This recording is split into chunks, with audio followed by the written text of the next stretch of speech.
mas eu quero aqui compartilhar dentro daquilo que está sendo ministrado, também na nossa Escola Bíblica Dominical, a série Discípulo. E hoje, Discípulo, um Santo. E eu quero convidar você a abrir a Bíblia comigo, em 1 Pedro, capítulo de número 1, nós vamos ler verso 14 ao verso de número 16. Então, se você está aí na sua casa, no seu quarto, em algum ambiente nesse momento em que você possa ter acesso à Bíblia, ou até mesmo a Bíblia digital, aí você pode fazer. E eu vou projetar também esse texto para facilitar aí, os irmãos da projeção, pode colocar na tela, para que as pessoas que estejam conectadas facilite aí, e acompanhem conosco essa leitura. Então, a palavra do Senhor nos diz assim, em 1 Pedro, capítulo 1, verso 14 a 16, que diz assim: como filhos obedientes, não vos conformando com a concupiscência, ou com as concupiscências, que antes havia em vossa ignorância, mas como é santo aquele que vos chamou, sede vós também santos em toda a vossa maneira de viver, porquanto está escrito: sede santos, porque eu, o Senhor, sou santo. Sede santos em toda vossa maneira de viver, porque como está escrito: sede santos, porque eu sou santo. Vamos orar mais uma vez? Pai, nós queremos uma vez mais elevar a nossa voz a Ti em oração, e diante desse texto que é a voz do Senhor para o nosso coração, pedir que o Senhor venha nos alinhar aos princípios dessa palavra, porque sabemos que sem santidade ninguém verá o Senhor. Sem santidade nessa terra ninguém, ó Deus, herdará, ó Deus, a eternidade nos céus. Então, ó Deus, essa palavra se faz ao nosso coração ainda mais urgente nos tempos em que estamos vivendo, para que o Senhor venha nos lapidar, nos limpar, purificar a nossa mente, o nosso coração, e nos alinhar à Tua vontade, à Tua palavra, para que possamos ser santos, como o Senhor é santo. Assim oramos em nome de Jesus, amém. Glória a Deus. O discípulo, um santo. A primeira coisa que eu gostaria de pontuar aqui nessa noite, é a percepção nítida do quanto nós, eu e você, estamos inseridos numa geração ou numa sociedade altamente corrompida. Nós vivemos um tempo de corrupção, talvez sem igual. Parece ser um momento de corrupção sem igual. Se a gente fala de promiscuidade, a gente sabe que é escandalosa. As redes sociais nos mostram o quanto que a promiscuidade está extremamente escandalosa diante dos nossos olhos. A corrupção dispensa comentários, e não é só corrupção na política, mas é corrupção, às vezes, no nosso meio, como sociedade mesmo. A gente vê situações como nós vimos agora, dentro de um quadro tão terrível, tão desafiador, que nós estamos vivendo de pandemia, profissionais, às vezes, da saúde, que carregam esse título tão nobre, que muitos estão fazendo um trabalho excepcional, alguns poucos vão lá, no momento da vacinação, e burlam, como nós vimos alguns vídeos, não vacinando a pessoa, colocando a agulha e não vacinando. Olha como que nós vivemos numa sociedade altamente corrompida. Desde os meios políticos, STF e tantas outras esferas grandiosas diante dos nossos olhos, como no dia a dia. De pessoas que, para conseguir benefícios, inventam, forjam informações. Então a corrupção, a promiscuidade está instalada. As atrocidades do ser humano, de um com o outro, que um ser humano comete contra o outro, é algo terrível. Como nós estamos vendo aí na atualidade do menino Henry. Olha o que os pais fazem contra um filho. Olha que situação terrível, e não só esse, mas tantos outros que nós vemos noticiando o tempo todo. Então nós vivemos em um tempo em que a gente não precisa aqui esmiuçar muito para ver que está marcado por uma altíssima e fortíssima atuação do pecado. E de fato, meu irmão, o mundo jaz o maligno. Os valores morais, eles estão sendo deturpados, e na verdade as coisas que são erradas estão sendo vistas às vezes até mesmo como certas. Aí qual que é o grande desafio que se instala diante de nós? O grande desafio é como viver uma vida íntegra, como ser santo à semelhança de Jesus, num mundo tão corrompido como esse em que nós vivemos. No ambiente de trabalho, você que está aí nos assistindo, no seu ambiente de trabalho, você conhece de situações de corrupção? Provavelmente.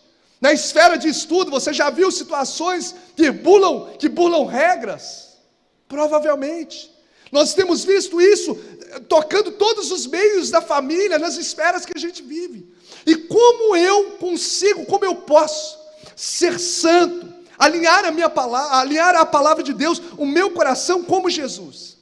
Então, para que nós possamos mergulhar sobre esse texto e sobre essa verdade, eu quero quebrar alguns paradigmas que às vezes batem na minha mente e que eu acredito que na sua também pode ser uma realidade. Primeiro, a corrupção do mundo atual, ela não é diferente a do mundo antigo.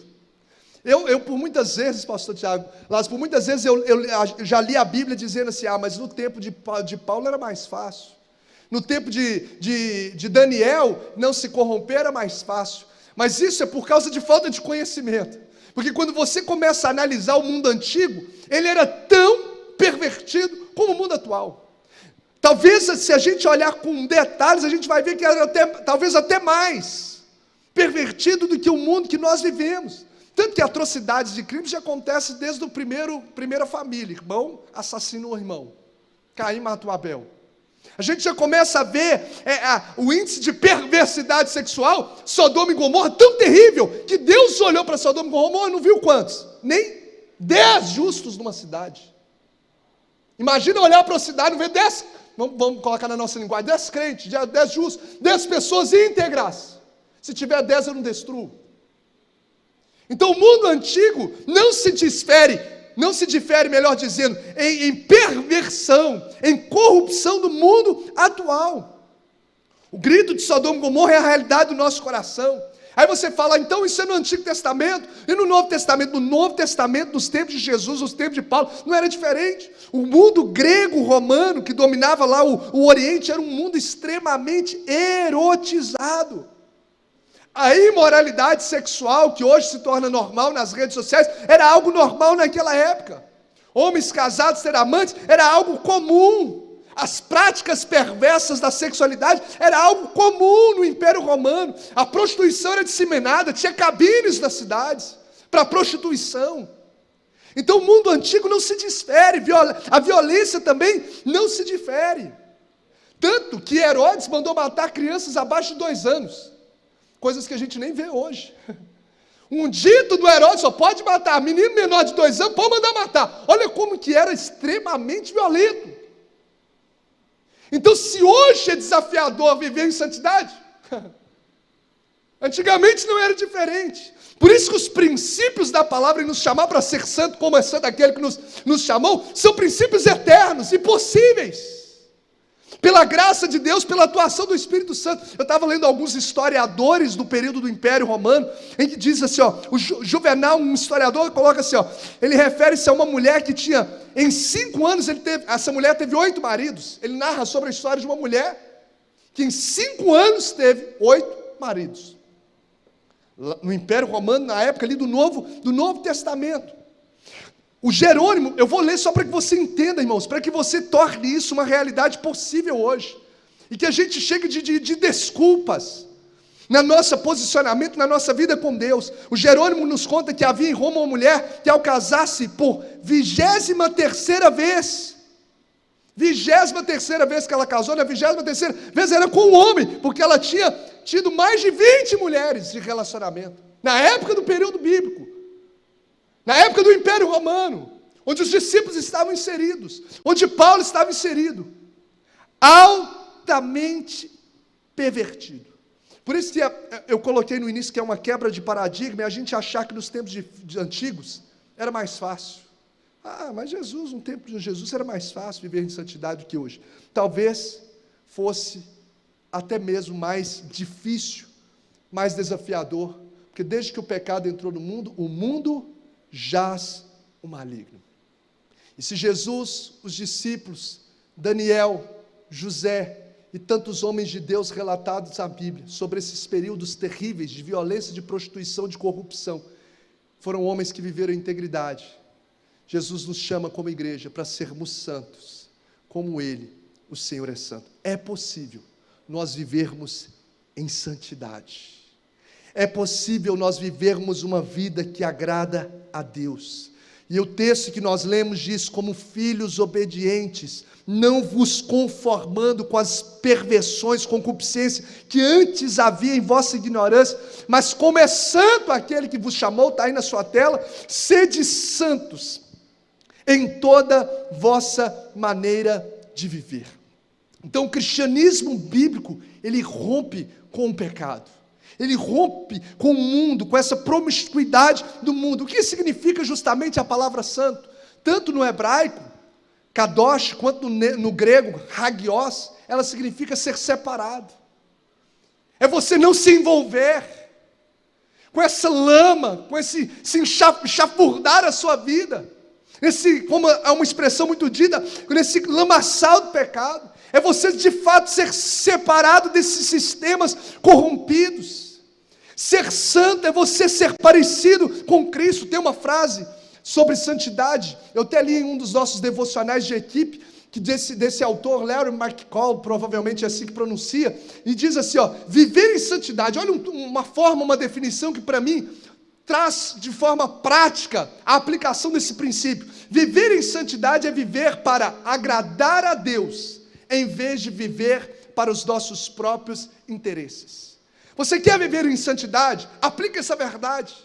Como que é viver em santidade? Viva para agradar a Deus. Isso coaduna com 1 Coríntios 10:31. Quer comais, quer bebais, quer façais qualquer outra coisa, fazei tudo para a glória de Deus. E querido, entenda uma coisa, não há nada mais lindo, pleno para a vida de um homem do que viver a vontade de Deus. Nós somos os mais abençoados por isso. A nossa vida, o nosso coração fica em paz. Então você quer viver uma vida em santidade em toda a sua maneira de viver? Faça uma pergunta, como até tem um livro sobre isso, dizendo: em meus passos, o que faria Jesus? Será que isso que eu estou fazendo, a forma como eu lido com a minha esposa, a forma como eu estou respondendo a minha esposa, está agradando a Deus? Viver em santidade é viver para agradar a Deus. Será que a forma como eu estou fazendo esses negócios da empresa está agradando a Deus? Se estiver agradando a Deus, você está vivendo em santidade. Será que a forma como eu atuo na igreja, a forma como eu lido com os irmãos da igreja, que eu falo das pessoas, está agradando a Deus? Será que a forma, os comentários que eu tenho feito, tem agradado a Deus? A resposta a essa pergunta vai fazer eu e você entendermos e vivermos uma vida em santidade. Porque a santidade não é viver para agradar aos seus próprios interesses, mas viver em santidade é você viver para agradar a Deus. Faça um check-up no seu coração. Se Josué estiver aí, ele pode até vir. Faça um check-up no seu coração. Será que a sua vida, nas esferas em que você vive, ela está sendo alinhada, ela está agradando a Deus? Pare e pense. Gente, não tem um tempo mais oportuno do que esse que nós estamos vivendo, onde as coisas estão acontecendo de forma em que uma semana tudo que está bem se rui. A gente precisa alinhar o nosso coração já. Nós não sabemos do amanhã. Nós não sabemos dos minutos que nos esperam. E sem santidade ninguém verá o Senhor. Como estão os seus relacionamentos? Como está a sua forma de lidar com o dinheiro? Está agradando a Deus? Como está a sua forma de tratar os seus filhos? O seu casamento? Está agradando a Deus? Tratando os seus pais? Está agradando a Deus? Avaliar essa perspectiva é viver em santidade. Para que nós possamos ter clareza nessa informação, existem 3 etapas da santificação. Pode colocar na tela aí de quem está acompanhando a gente de forma online. A primeira etapa que a gente precisa entender para a aplicabilidade, para a gente entender isso na nossa mente, porque a gente pensa assim, é tão difícil ser santo, é porque a gente não entende de fato como isso funciona biblicamente. Então, primeiro ponto, existe a santidade chamada santificação. Quais são as 3 etapas da santificação? Primeira, santificação posicional. O que é a santificação posicional ou santificação inicial? É a santificação que se estabelece no momento que eu entrego a minha vida a Jesus. Quando eu entrego a minha vida a Jesus, ali eu já sou declarado santo. O meu passado de pecado, ele é perdoado. As coisas velhas, elas se passam. E tudo se faz novo. Se você ler 1 Coríntios 1:2, diz assim, a igreja de Deus que está em Corinto, aos santificados em Cristo Jesus, chamados para serem santos. Preste atenção nesse texto, anote e leia. 1 Coríntios 1, verso 2. A igreja de Deus que está em Corinto, aos santificados em Cristo Jesus. Olha, eles já são declarados santos, mas foram chamados também para serem santos. Por quê? Existem essas etapas da santificação. A primeira etapa é a posicional. Eu me posiciono porque o Senhor perdoa os meus pecados do passado. Então eu sou declarado santo diante de Deus. Mas embora eu seja declarado já santo diante de Deus, santificado em Cristo Jesus, salvo pela graça de Deus, nós estamos inseridos num processo de santificação entre essa segunda etapa. A gente precisa entender, porque senão a gente vai ficar se cobrando o tempo todo. Porque a santificação, no momento em que nós aceitamos a Jesus, nós entramos no processo de santificação. É um processo contínuo, onde eu vou abandonando as velhas práticas. E à medida que eu vou caminhando com Deus, essas práticas pecaminosas, elas vão deixando, essas amarras vão deixando a nossa vida. Tanto que Gálatas 5,17, se não me falha a memória, diz assim: andai no Espírito, e jamais satisfareis os desejos da carne. Andar é progressão, é dia após dia. Então, quando eu ando no Espírito, quando eu vou avançando na minha caminhada com Deus, automaticamente eu vou deixando os desejos do coração, os desejos da carne, melhor dizendo. Andai no Espírito e jamais satisfareis os desejos da carne. Então nós estamos na esfera, para quem teve um encontro com Cristo, está na esfera dessa etapa processual ou progressiva. O texto para isso é Hebreus 12,14, que diz assim: segui a paz com todos e a santificação, sem a qual ninguém verá o Senhor. Ou seja, seguir a santificação é dia após dia, um processo. Então talvez hoje você fale, mas você arrepende, você acerta o caminho, e a palavra de Deus diz que aquele que confessa e deixa, alcança misericórdia. Nessa terra nós vamos falhar, porém essa falha deve ser como um acidente de percurso, e não um pecado programado. Nossa, falhei, olha como eu falei com a minha esposa, não deveria falar assim.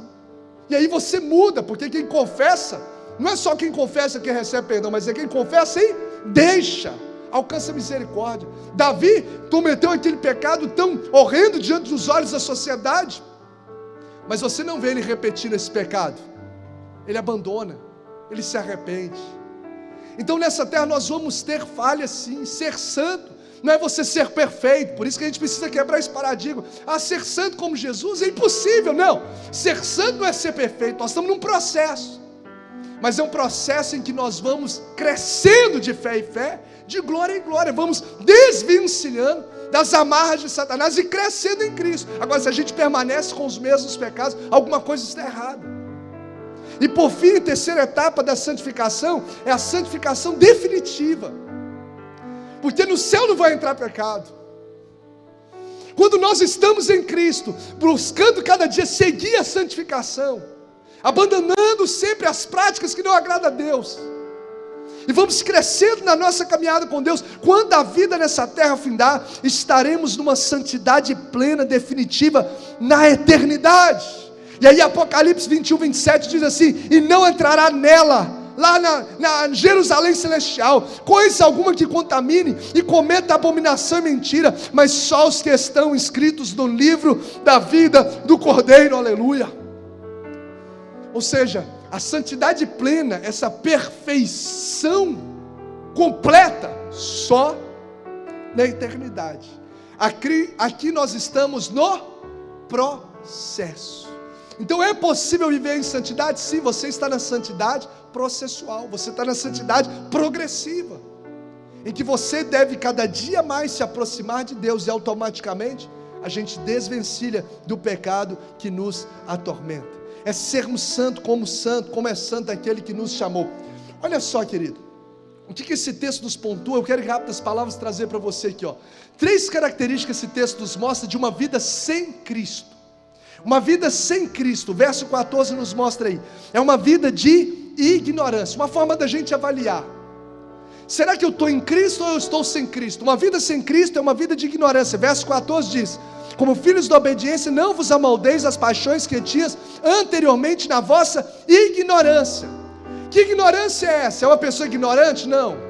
Fulano fala risco com outro, é ignorante? Não está falando disso. Ignorância é de não conhecer as verdades espirituais. Então a pessoa que é de Cristo, ela não entende, ela não compreende as verdades espirituais. Porque quando a gente conhece a verdade, João 8,32 diz: conhecereis a verdade e a verdade vos libertará. Quando nós conhecemos a verdade, nós somos libertos de fato. Então essas pessoas que ainda não conhecem a Cristo, elas vivem numa vida completamente inserida numa ignorância de não saber das verdades espirituais, de não saber, de não entender, de não colocar em prática. A segunda característica que esse texto nos mostra de uma pessoa, de uma vida sem Cristo, é uma vida dominada pelos desejos. Uma pessoa que ainda não está de fato em Cristo, nós não estamos falando de religião, nós não estamos falando de religião, nós estamos falando de quem está em Cristo. A pessoa que não está em Cristo, a vida dela não é guiada por princípios, mas pelos desejos. O texto é claro: não vos amoldeis às paixões, aos desejos que tinha anteriormente na vossa ignorância. O desejo é que domina essa pessoa.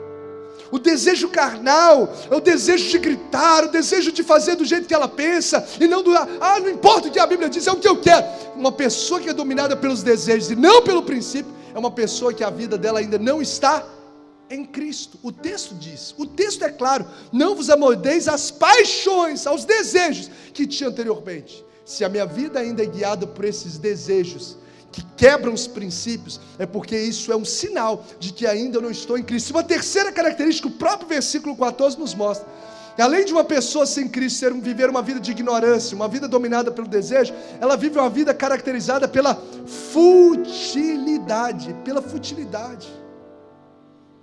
Uma frase que eu anotei aqui, o presente sempre é fútil, quando não há nada depois dele.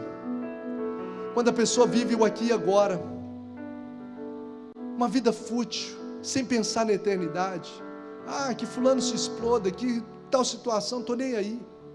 Uma pessoa que só vive o aqui e agora, uma vida de futilidade, sem pensar na eternidade, é uma marca fortíssima de uma pessoa que ainda não está em Cristo.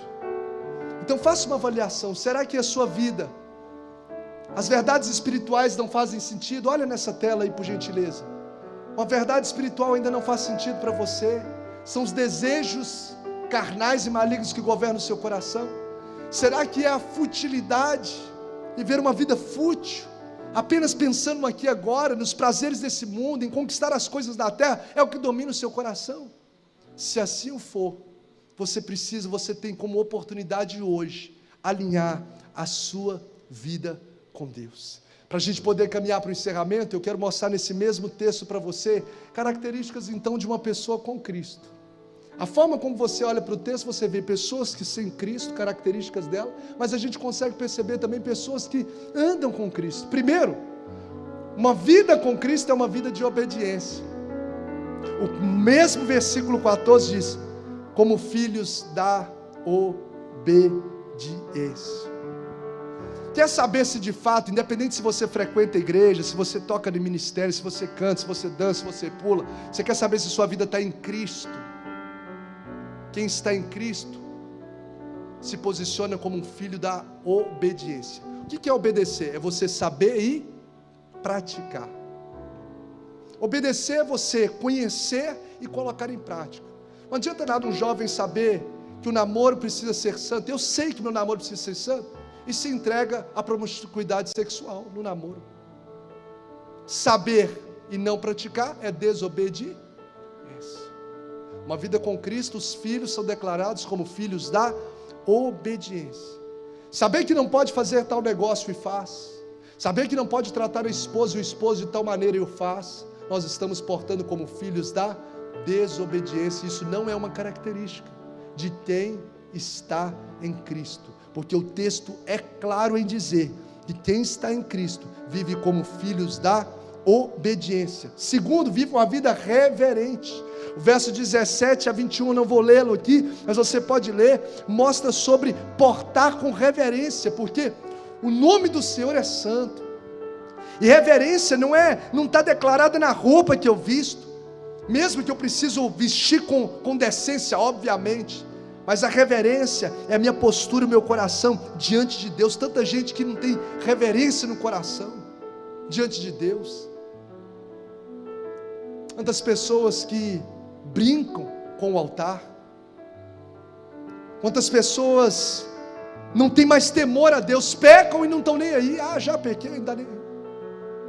Quem está em Cristo não tem esse tipo de postura, mas o coração dele é reverente, e o coração dele, olha a última característica, tem uma postura fraternal, uma vida de amor fraternal, porque esse texto no final ele segue falando em amor, ou seja, quem está em Cristo, as pessoas que o cercam, os relacionamentos, ele faz de tudo que depender dele, tem de paz com todos, ele faz de tudo para estabelecer conexões de amor, de paz com as pessoas. E a gente vê tantas pessoas que criam inimigos, criam abismo nos relacionamentos, distratam pessoas. A gente precisa fazer um check-up no nosso coração, gente. Jesus está às portas. Como estão os seus relacionamentos? Será que você vai esperar os minutos de vida, os últimos fôlegos, para liberar perdão para alguém que te magoou? Não importa se você tem razão ou não, o perdão é uma decisão. Nós perdoamos porque Ele nos perdoou, mesmo nós ainda sendo pecadores. Como que a gente faz a oração do Pai Nosso se a gente não libera perdão para o irmão? Pai, perdoa as minhas dívidas, assim como eu tenho. Será que perdoado, meu irmão? É tempo de alinhamento. A minha oração é que o Senhor venha gerar temor no nosso coração. Que a gente não possa se tornar surdo espiritualmente diante do grito das últimas coisas que têm acontecido na nossa sociedade. O grito de que Jesus está às portas e que a igreja precisa se preparar para a volta de Jesus. Se arrepender, chorar pelos pecados. Bem-aventurados que choram, os que choram de arrependimento, porque serão consolados. E eu quero finalizar. Avaliou a sua vida?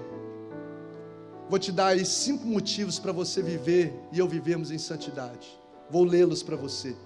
Por que eu e você, pastor, por que eu devo viver em santidade? Porque isso vai te conduzir a viver a vontade de Deus. Uma pergunta que a gente sempre faz: como que eu faço para entender a vontade de Deus? Vive em santidade, que você vai estar vivendo a vontade de Deus. 1 Tessalonicenses 4:3 diz: a vontade de Deus é esta, está declarado aqui, a vossa santificação. Por que eu devo viver a vontade? Por que eu devo viver em santidade? Porque viver em santidade é viver a vontade de Deus. E o que a vontade de Deus é? Romanos diz: boa, perfeita e agradável. Vida plena, viver vida em santidade. A gente acha que santidade é um peso, é uma libertação. Tanto que o segundo motivo pelo qual a gente deve viver em santidade é que ele livra a nossa alma das frustrações do pecado. Gente, eu já falei isso várias vezes. O pecado, ele propaga a liberdade, mas paga com escravidão. Dá um tapa aí, você vai curtir e depois você vira escravo. Se envolve sexualmente fora do casamento, vai lá, você é livre, e aí a sua família vai à bancarrota, sua família é destruída, porque o pecado ele propaga a liberdade, mas ele paga com escravidão. Então santidade, ela nos livra de viver as frustrações da nossa alma, que o pecado entrega. Por que eu devo viver em santidade? Porque ela revela Cristo às pessoas. Porque ser santo como Ele é santo. Quando eu vivo em santidade, quando eu vivo em santidade, eu não preciso nem mesmo ficar pregando, abrindo Bíblia e pregando para os outros, forçando evangelho goela abaixo, como diz a expressão aqui mineira, né? Mas a minha vida é uma própria declaração de que Cristo vive. Os evangelhos andam sobre sapatos quando nós vivemos em santidade ao Senhor. As pessoas conhecem Cristo através das nossas ações, reações, comportamentos, motivações e amor. Eu devo viver em santidade, porque quando eu vivo em santidade, eu revelo Cristo com a vida que eu vivo. Eu devo viver em santidade, porque a santidade atrai os milagres de Deus na terra. Meu irmão, você quer viver uma vida de milagre? Vive em santidade. Santificai-vos, Josué 3,5, porque amanhã fará o Senhor maravilhas no meio de vós. Ou seja, a santificação, ela precede a manifestação sobrenatural de Deus. Quando eu alinho a minha vida aos céus, o Senhor manifesta o sobrenatural na terra. Quer viver uma vida de milagres? Anda com a vida alinhada diante de Deus, porque devemos viver em santidade. Por último, ela alinha a nossa vida para a eternidade nos céus, como eu li logo no início, citei aqui, Hebreus 12:14, esforce-se para viver em paz com todos, e para serem santos, porque sem santidade, ninguém verá ao Senhor, ninguém verá ao Senhor, que é o maior de todos os motivos, é você herdar a eternidade com Cristo. O nosso coração precisa estar alinhado com o eterno. Então nessa noite, no nome de Jesus, pense sobre isso no seu coração. Como está a sua vida com Deus, querido? Talvez você nem viveu ainda essa primeira santidade que eu disse aqui, a santificação posicional. Talvez você ainda não teve esse encontro com Cristo, ou quem sabe está longe dos caminhos de Deus. Hoje é o dia, você não está conectado nesse culto online por acaso. É o dia da salvação, do teu nome ser escrito no livro da vida, de um novo tempo ser estabelecido na sua vida. Então hoje você pode, no lugar onde você está, dizer: eu quero Jesus, eu recebo Jesus como meu único e suficiente Salvador. Ou quem sabe você dizer: eu quero voltar para a casa do Pai. Eu preciso voltar para a casa do Pai. Hoje é a oportunidade de você, do filho pródigo, voltar para a casa do Pai. Hoje é a oportunidade de você entregar a sua vida para Jesus. Ou se você que conhece a Cristo, talvez tenha abandonado a sua vida, os princípios da palavra de Deus, em algum aspecto, é tempo de se fazer um check-up no coração. Nós cristãos precisamos fazer isso o tempo todo. Tanto que a ceia nos convida: examine-se o homem a si mesmo. É o momento de fazer autoexame, não é olhar o outro, não é olhar o fulano. O que o Bruno precisa mudar? É aquilo que eu vejo? É como eu falo? É o que eu penso? É o que eu estou, é com a forma como eu lido com as pessoas, com os meus recursos? O que eu preciso alinhar? Faz um check-up no seu coração aí, porque nós somos os mais beneficiados em andar em santidade. E se prepare, alinhado o nosso coração ao eterno, sendo santo como Ele é santo. Nós estamos trilhando para uma eternidade nos céus. Estamos preparando o ambiente para viver milagres e sobrenaturais na terra. Nós estamos revelando e cumprindo o nosso chamado de evangelização, vivendo Cristo, refletindo Cristo à vida das pessoas e sendo parecido com aquele propósito pelo qual nós fomos criados, chamados para ser parecidos com Jesus. Eu quero orar por você, quero convidar o Ministério de Louvor para, por gentileza, vir aqui à frente, cantar um cântico que Deus colocar no coração de vocês, para esse momento. E logo depois desse cântico, se você deseja entregar a sua vida a Jesus, voltar para os caminhos do Senhor, eu quero que diante desse momento agora de louvor e adoração, se você, querido, eu quero fazer esse convite a você agora. Se o ambiente em que você está lhe permitir dobrar os seus joelhos, se fizer sentido isso para você agora, dobre os seus joelhos diante de Deus. Faça um check-up do seu coração. Peça perdão para o Senhor agora. Isso vai trazer um novo destino para a sua vida, para o seu coração, no nome de Jesus.